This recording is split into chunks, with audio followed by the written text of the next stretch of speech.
Hello everyone, I am doing my first long form content. So today we will be packing orders. I have all of my orders right here, and while we're doing that, I'll be doing a little Q&A and just talking about the realities of having a product line and things I wish I knew sooner. Let's do a little unboxing.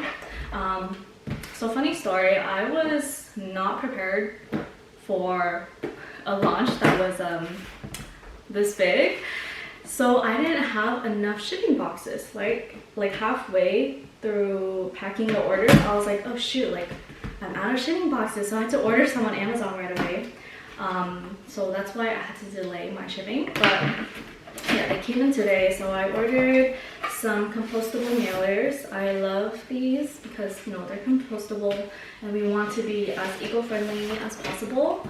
And then my next box, I just ordered like a bunch of shipping supplies. So let's see. So these are 8x8x4 boxes. If you're starting a product line, I would recommend starting off with these lengths because I do notice that most of my orders are 8x8x4 boxes and I use up a lot of them. Also these two. I believe these are 6x10. Yeah, 6x10 mailers. So these are really good for like tweezers if you're releasing tweezers. Lash trays, honestly, I can only fit 2 of my lash trays in here. So these boxes, the 8x8x4 ones, are really good for lash trays. And the last thing that I got is the crinkle paper. So I like using these to stuff my boxes because, again, I don't like using plastic. So these are all paper, which means they're totally eco-friendly. So if you want to be efficient, guys, I would say have all of these boxes made first before you start packing orders. That way, when you start packing orders, you can just throw them in the box. I did ask some questions on my Instagram like the other day, so I'm gonna go and answer them right now. The first question that I got is, how old am I? So I'm currently 22 years old. I'm turning 23 in July of this year. I don't know why I had to think about that. Okay, so after I have my box, I just place the fillers in. This is a very thin layer at the bottom, and then I'll put the product in, and then I'll fill in the rest. And then I have my little thank you card. The end result just looks like this. Really make sure this is tight. So yeah, so let me cover this. So it's kind of like this, right? This is where that box opens. And then I just put my sticker right in the middle on top. And look how cute that is. The next question is, what did you do prior to lashes? So I started off in the restaurant industry. So my first job was at a poke place when I was like 16, 15 in high school. And then I didn't like it and I quit after 2 months of working there. And then once I graduated high school, I got a job at Charity, and I was there for about a year or so until COVID hit. And then after COVID started calming down, I got a server job at a sushi restaurant. It popped off on TikTok, so we were getting like really good tips, and that's how I was able to save up a lot of money so I can invest in a course. Another thing to note too when starting your product line, you have to be really communicative. Most of your manufacturers will not be English speakers, or they are, but you know, it's not their first language, so they don't speak English that well. So you really have to like be direct with what you want, but also be polite at the same time, obviously, but also keep it simple too. So like don't like use big words. You can even use a lot of pictures as reference to show them what you want. Because how I communicate to my manufacturers, I show them a lot of visuals. How did I get into lash extensions? I started getting my lashes done in high school, and I've loved it ever since. Like I even tried to teach myself how to do lashes with and I ordered tweezers from like AliExpress or something, or Amazon, and lashes from Amazon. And then I was watching like Instagram videos and trying to make fans. And it was so funny because during my training, my trainer was like, "Are you sure this is your first time making fans?" And I was like, kind of, because you know, I never had the right technique. But yeah, apparently like I caught on to lashing pretty fast because I already had that prior interest and I put my time into practicing it too. So yeah, that's how I got into it. It's very random, but honestly, like, I was glad that I got into lashes the time that I did because, you know, I had so much to leverage because I had about like $12,000 saved up just from EDD money and serving money, like, and FAFSA because I was a student at the time. So it was perfect for me to like invest into my business. And the thing with like lash business, like the course is one thing, right? Like the course is $1,000 to $2,000, but then you also have to buy all the supplies, which is probably another like $1,000 to $2,000. So you need a lot of money saved up to like start an actual lash business because, you know, our supplies are not cheap. My morning routine, so I usually wake up at around 5:30 to 6 during the weekdays whenever I have work, but when I don't have work that day or like I know I have nothing going on, then I usually sleep in. But yeah, let's just start off with the days where I don't sleep in. So first things first, I obviously get ready and I used to journal, but honestly, if I'm being honest, I fell off and I'm not as consistent with it as I used to be. I do want to get back into it though because I feel like it did help me a lot in terms of like stress, especially as entrepreneurs, like, and if you have a team and you're a boss, you really don't have anyone to lean on besides yourself because you're the boss, right? So you really have to find an outlet where you can just be present and, you know, be yourself and not lose yourself to the process. I know a lot of entrepreneurs, like, they go to therapy or they just have someone to lean on because they're taking in so much and they have to constantly worry about everyone else that they often forget to worry about themselves. So that's something that you should consider, guys. Like, especially when it comes to scaling your business, you have to always put yourself first because if you can't take care of yourself, like, how are you gonna lead other people? But oh my gosh, this is why I feel like I have ADHD because I was like supposed to talk about my morning routine and here I am going on a whole nother rant about something else. Okay, but anyways, my morning routine, I get up, I get ready, I eat, and then I go to the gym. And then after gym, I will go to work. I don't know if I answered that right or if you mean my skin routine. If it's my skin routine, my favorite Korean brands are Anua because their products are like so amazing. Like, ever since I used their products, my skin has been so hydrated because during this time, especially when it starts getting cold, my skin gets really dry and flaky. And their sunscreen is like my all-time favorite because it literally just melts onto your skin. So any Anua product I really recommend. And my favorite cleanser is CosRX. I've tried a handful of different cleansers, but CosRX's their morning gel cleanser is my favorite because it's just so lightweight on the skin and it doesn't dry out your skin either. And then my holy grail moisturizer is from Nature Republic. So it is their aqua, like, it's the blue aqua cream moisturizer, but I've been using that product since I was like 13. And I've tried a lot of other moisturizers, but that one is just still my favorite because it's just so hydrating. It smells fresh, like it's not like a nasty like scent, and it doesn't leave a sticky feeling.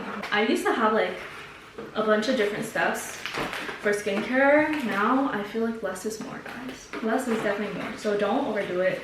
You know, all you really need is just toner, serum, vitamin C in the morning, sunscreen, and moisturizer and eye cream. What is my squat and deadlift PR? Honestly, I have not squat or deadlift in a very long time because I used to be super into powerlifting and just doing like compound lifts, but now I'm more focused on bodybuilding and just doing machines. But back then when I was doing it, my max, let me go on my gym page really quick. Squats, my maximum was how much is that? A plank 15 is my max for squats. And then my deadlift, my max was a plate in 25. It was fun, but honestly, I don't like doing compound lifts anymore just because I feel like the recovery rate is like really slow, and I always have to focus like a lot on my form, and it's just a lot of your whole body like working together, which is good, but also at the same time now I prefer something that isolates my muscles, which is why I only do machines now and sometimes compound lifts, but it's mainly machines. Would you ever do a collab?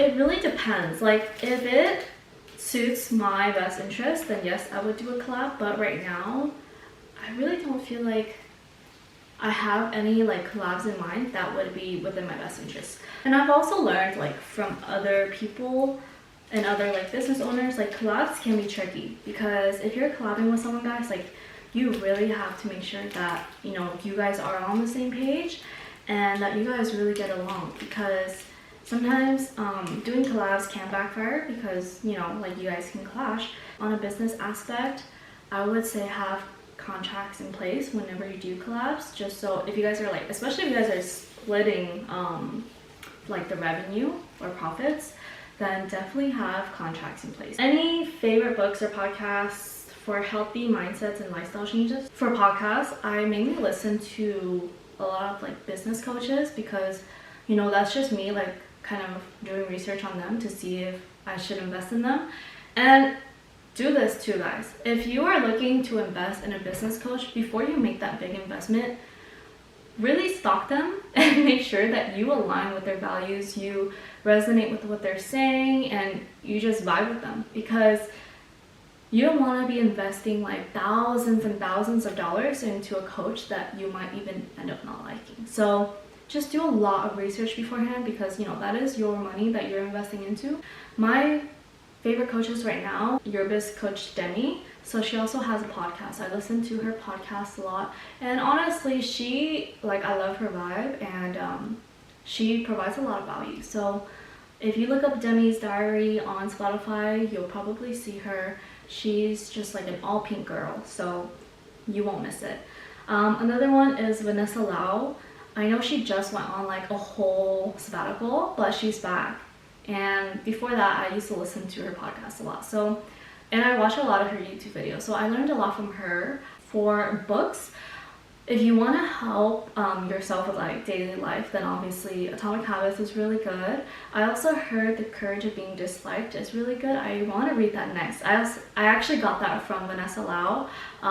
She recommended that book. And I think it's amazing as a content creator, because, you know, we're gonna be disliked by people. So I think that would be a really good read. Also, Vanessa, she inspired me so much. I would have never been able to show up like this and do a long video, because I tend to get in my head, and, you know, I would tell myself like, oh, like, even though I knew I wanted to do it, my mind would just trick myself into not doing it, because I would be like, oh, like, what if I'm just yapping and I'm just talking? Like, will anyone really actually want to like sit there and listen to me talk, you know? But now, like, seeing her story and like seeing how she's showing up after her sabbatical, it really inspires me to just show up as me, and like just show up even if no one's gonna watch, like, you know, because as long as I just keep doing things that I love and I personally enjoy and I have fun doing, then slowly I'll start attracting more people. So that's a great mindset to have, guys. Like, who cares if no one likes your posts, or who cares if no one engages? Like, as long as you're showing up, and you're showing up intentionally, and also for yourself too. Don't show up just for your audience like all the time. Like, I know it's your goal to serve, but also remember, you have to serve yourself too. So that means don't post content that you don't enjoy posting. And another tip with starting a product line. So if I'm gonna be honest with you, there's a lot of upcoming artists that, you know, want to drop their own product line, don't want to create their own product line, which is totally fine. Like, I totally support that, because, you know, you should be able to rise up and invest in yourself and grow your business and scale it. And e-commerce is like such a great way to do that. But the downside is that you have more competitors, right? So think about that. Like in a business aspect, you have more competitors. So what can you do to actually stand out for your business? Because if you're just releasing products that everyone else is releasing, especially as a new product line, how are you going to get people to, you know, be drawn to your products and to want to actually buy from you? And that's the truth reality, guys. Like when I first started my product line, it was very discouraging and it humbled me a lot. I mean, I'm not in a position to say that I'm successful with my product line because, you know, this is only my third job, and this is my first time making like somewhat good income from e-commerce. But to be honest, I'm still in the negatives because I still invested a lot of money up front. And from that time that I lost money from, you know, choosing the wrong manufacturer and wasting money on that manufacturer, I'm still trying to recover from that financially. That's the hard part about e-commerce, is that you always have to figure out like how is it that you can stand out, and how is it that you can, you know, keep up with the marketing. Like you have to market on your product page now, and then also on your personal page or your main lash page.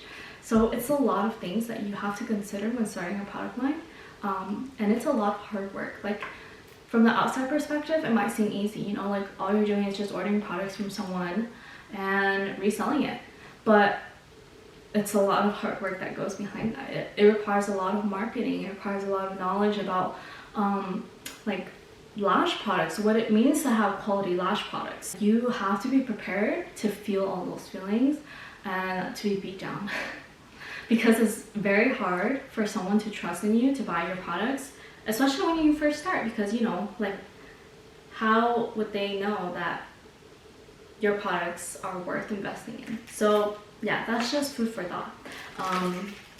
And I think it's definitely something that I really wanted to touch on because, you know, it was a harsh reality for me. Like I was broke for the longest time, but I kept on investing into my products. And I mean, thanks to my credit card that I was able to do that, but also I'm still trying to pay it off. But the reason why I kept investing, because I believed in myself so much, because I know that I have what it takes, and I know that I have what it takes to create a unique brand that's true to me and something that I will truly love, and I know other people will love too. So just having that delusional belief in yourself also goes a long way. Like even though you're gonna be down bad when you first start, so did every business.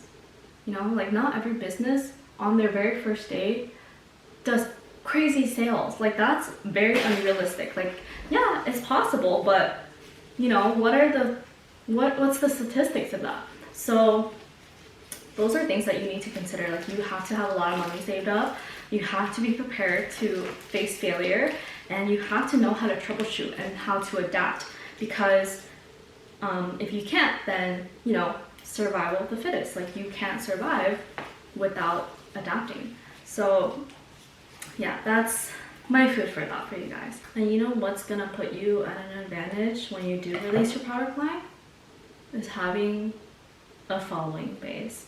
Like not just any random followers. No, I mean followers that actually like are ride or die for you, that you know, like a community that actually supports you and genuinely like loves what you do and who you are as a person. Like building that relationship with your audience, it's gonna help you a lot in the long run. So even if you're not starting like a product line right now, but you plan on in the future, start doing that now. Like start connecting with your audience, start showing them your appreciation, and start serving them more, because then you can create this really tight relationship with your audience. So once you release anything, they're gonna trust you right off the bat, and they're gonna follow you, and they're gonna give you a chance. So I just finished packing everyone's orders, and this is how much we have. This is like the most orders I've gotten. I mean, literally it's the first time, and I don't know, it's just, I'm speechless because I never would have thought that I would have such an amazing first launch, you know. So I really thank you guys for supporting me and making this all happen. Like, I'm just so amazed and so grateful. So I'm gonna head to the post office now before they close. I'll talk to you guys later.